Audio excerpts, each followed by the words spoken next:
Stocks right now trying to hold on to their early morning gains. The S&P futures now just basis points change to the upside. Tom White's with me in studio looking at some options on some stocks that Mish Schneider likes. She's joining us, chief strategist at marketgauge.com. Mish, good morning. Let's kind of connect some of the macro discussion we've been having into some of the stock picks. You've got an interesting list of companies you're watching. Does the inflation data this week change anything of what you're interested in or what you feel confident in? Well, I've been sort of anticipating that we could be heading towards inflation, or some people would call it reflation.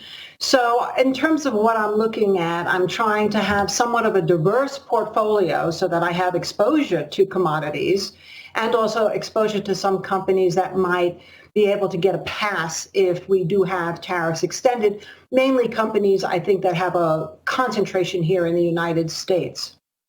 The domestic trade, the one that gives you the most confidence, U.S. best house on the block?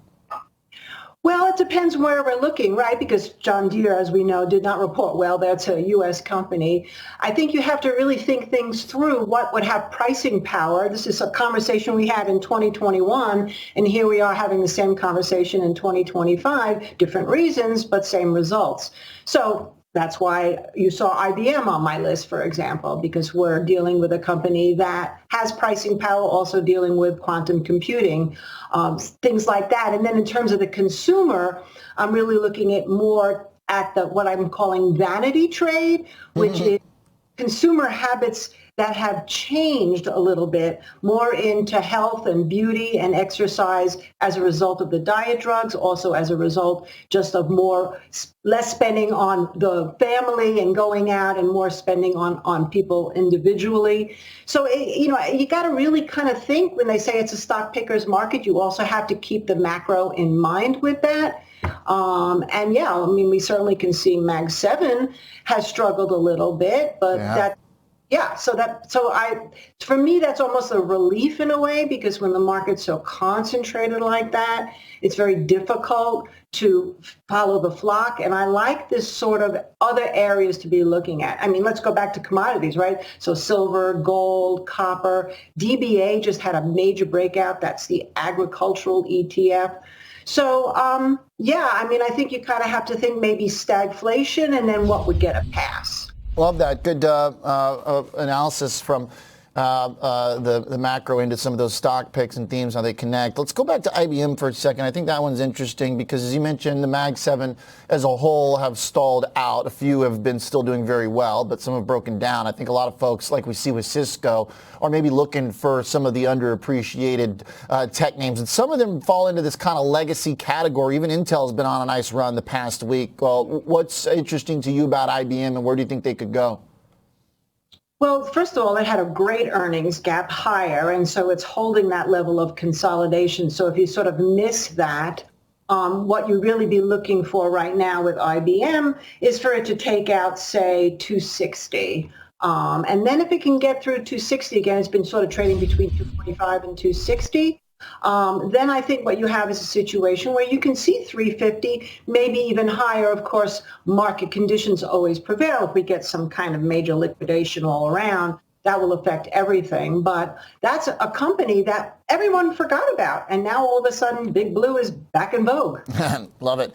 Tom, tell me about the options in IBM. Is there any activity there, or folks trading it like they do some of the other popular tech names, scooping up out of the money calls, stuff like that? I think they have, but post-earnings, it seems like, as Mish mentioned, consolidation. And that's the way that I looked at IBM as it sits below those all-time highs that we hit just post-earnings of about 265.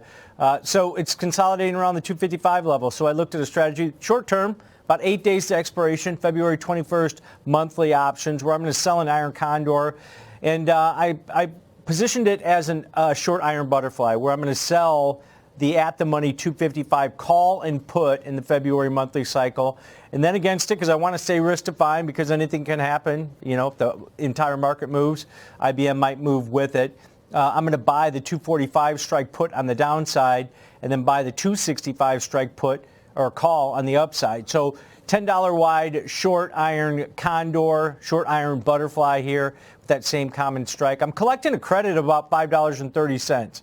So that's what I can make up potentially on this trade if it continues to consolidate around 255. But I've got a nice wide range to remain profitable on this one, about 249.70 on the downside and about 260.30 on the upside over the next week. So looking for some more consolidation here. We're past the event risk, and this is positive time decay or theta on this trade, where as you get closer to expiration over the next 8 days, that time decay is going to ramp up, and that'll contract the price of this. But what you're looking for is just a range-bound trade over the next week in the strategy. All right. That seems like it makes sense because it has been kind of establishing this new kind of volume node up here. Yep. Mish, let's talk NVIDIA real quick. Give me a quick thought because it's been hanging in there above 130, but still hasn't quite recovered its deep-seek breakdown. Yeah, I think 235, I'm sorry, I'm giving you the wrong price. 135 is going to be key here. If it can get through there, then I think you'll start to see some buyers flocking back in. And, so we're in a really, really tight range right now. Under 130, maybe you'll start to see more selling. It would not necessarily be my favorite stock to go to. I actually think the chip narrative and the AI narrative, although we haven't heard much about tariffs in that area, is something that we need to keep a little bit of a mind in terms from the fundamentals. So that's why I'm kind of moving beyond that. And what's been really beat up, well, I shouldn't say really beat up, it's come down from the hype, has been some of the quantum computing. I mean, IBM obviously is solid, but us looking at stocks now more like in the QUBT, which really went from like nothing to up to about 13, 14, and now is trading here at around 8. These are the kinds of things that have a future. So I'm not so necessarily interested, even though I believe AI has a future, no doubt about that. But from a trading perspective, I'm really looking for the best risk reward. So like I said, NVIDIA over 135, maybe I take a quick shot. I'd get stopped out though under 130. I wouldn't want to stick around, but I'd be more interested in things that are basing out and going up. And now we have a good solid base to risk under. Understood. Like that. So we're getting close to 135, 133.83 this morning. Mish, thanks a lot. Like the specifics there on the charts. Helpful, good analysis, and fun stock picks. Appreciate it very much. Thank you so much.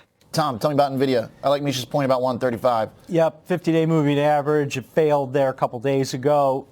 But they've got earnings on the 26th. So I want to avoid that earnings event when developing a strategy here because anything can happen. We've seen that over the past couple of years here in NVIDIA can move. So I looked at a strategy that just takes advantage. If you think it's going to continue to grind higher, maybe hang out between 130, 140 or something into that earnings result.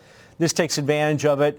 Selling it out of the money put vertical. I just went out to the February 21st monthly cycle, so 8 days to expiration, avoiding that earnings event. And a lot of times we'll see stocks kind of cruise higher into those earnings events, and this would take advantage of it. Selling the 130 strike put, buying the 125 strike put, short $5 wide, neutral to bullish.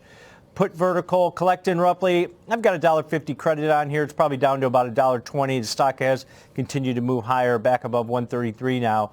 But if you collect $1.50 credit, it takes your break even down to 128.50 to the downside. That's a cushion of about 3.5% from current share price here. But, it's conservative. It's risk defined in case we do get something that comes out where it sends the entire market down or NVIDIA down ahead of that earnings event. You're still protected because it's risk defined here. Risking about 350 to make 150. You profit in 3 out of 4 scenarios on this trade. All right.